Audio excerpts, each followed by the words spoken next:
Hello guys, welcome back to my channel. I'm your host Chris Davis, and today we're going to review The Bad Batch Season 3, Episode 10 through 11. So we're reviewing these two episodes in this one video because they were released at the same time.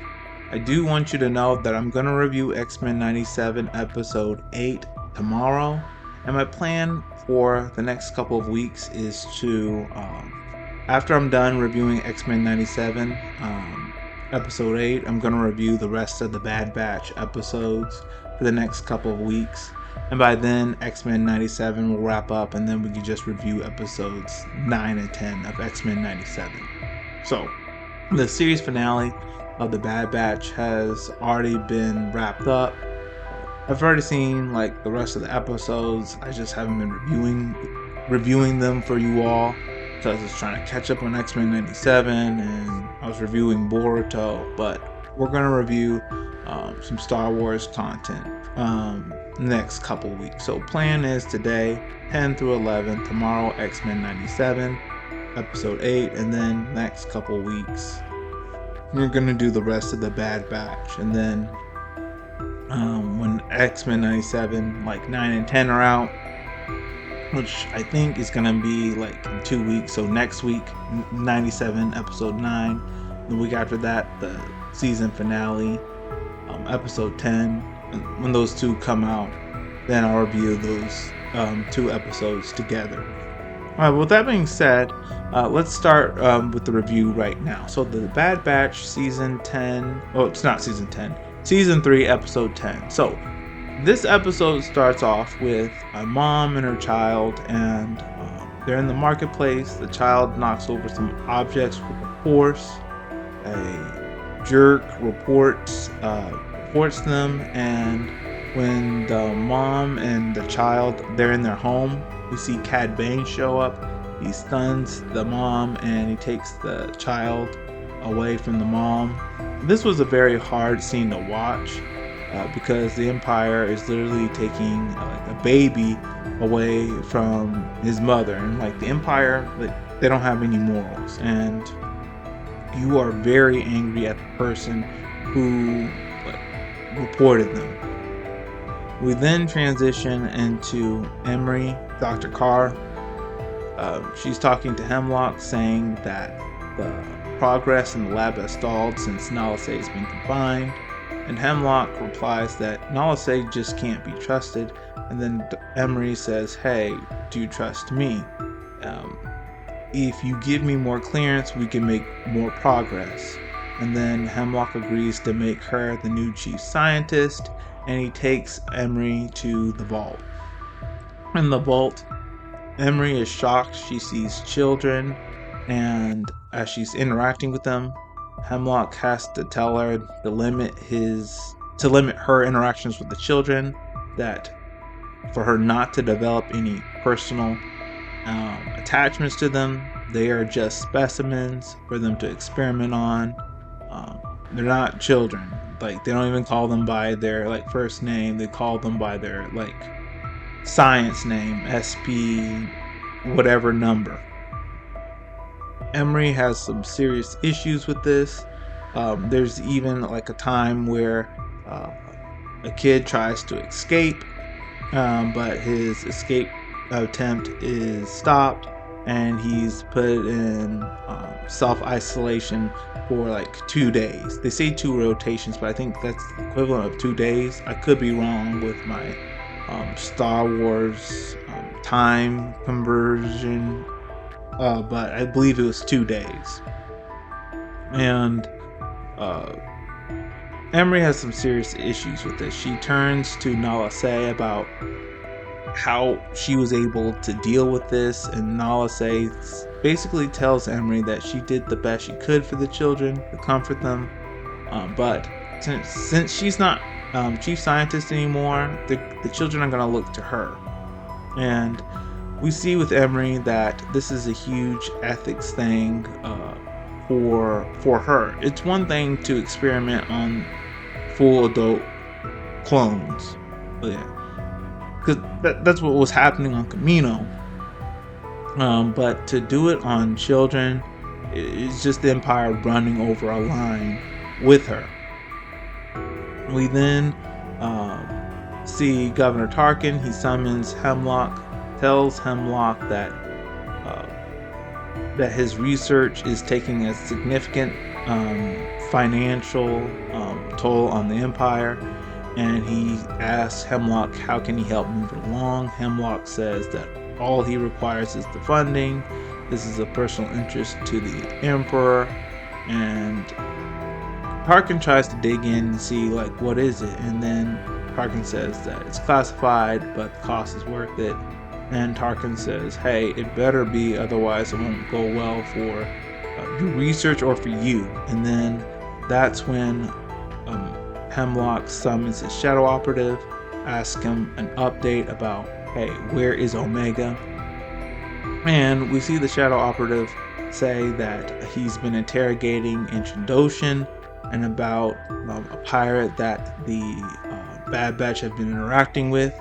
When he mentions Trandoshan, we know that's Sid, because Sid is the one who was working with clones and with Fee, and so also they're able to figure that out because if you remember in season 2, Sid sold them out, so they just know she's been talking with the clones and she knows a lot about them. So that's who that shadow operative was talking about. He's talking about Sid. And so Hemlock says, look, find Omega and don't come back until you do. We then transition back to Emery. Cad Bane shows up to deliver the baby, and she's shocked. She's saying, like, this specimen is younger than she expected. And the troopers and Cad Bane basically tell her, like, hey, you have an issue with this, you have a problem with this. She obviously does. Like, as I said earlier in the video, the Empire doesn't have any morals. They're taking away like babies away from their families.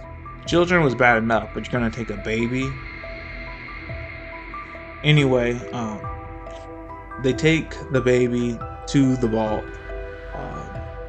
Emery finds the doll that Omega made for herself, and she gives it to one of the children, and that's where the episode ends.